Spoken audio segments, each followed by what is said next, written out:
I want to welcome you to Jerusalem, the eternal united capital of Israel. President Trump corrected a historic wrong. I mean, the idea that we are not attached to Jerusalem, this unbelievable fiasco that you see in the UN institutions, resolutions, and UNESCO. We are not connected to Jerusalem, right? Right? Take a shovel, put it in the ground, see what you get. What do you get? Palestinian artifacts? We just found out what we got. 2,000 years ago, somebody built a little column, and we just found it. And what does it say in Hebrew? What does it say? It says, it doesn't say Jerusalem, it says Yerushalayim. You know, the way we spell it. We're not connected to Jerusalem. Where did they build the temple? In Nepal? You know, where did Jesus overturn the money changers' tables? Where? In Tibet? Where? And where did Solomon build his temple? Right here.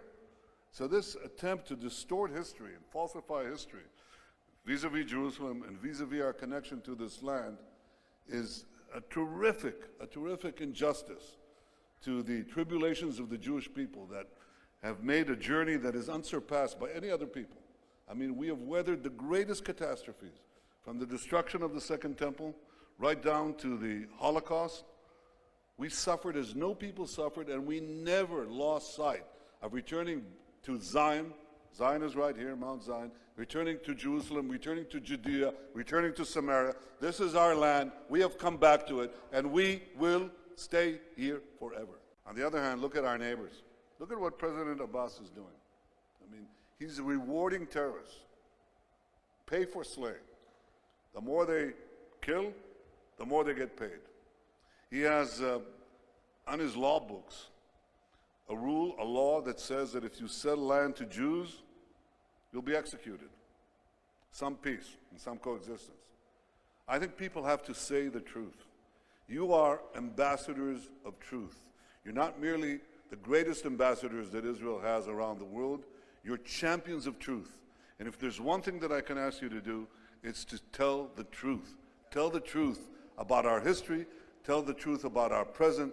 Tell the truth about who wants peace and who doesn't want peace. And I think that you can also tell the truth about something else.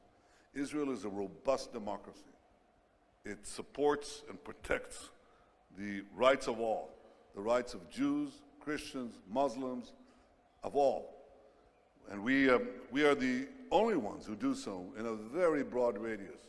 I think there's something unusual for Christians because Israel is the only country in the Middle East where the Christian community thrives and grows.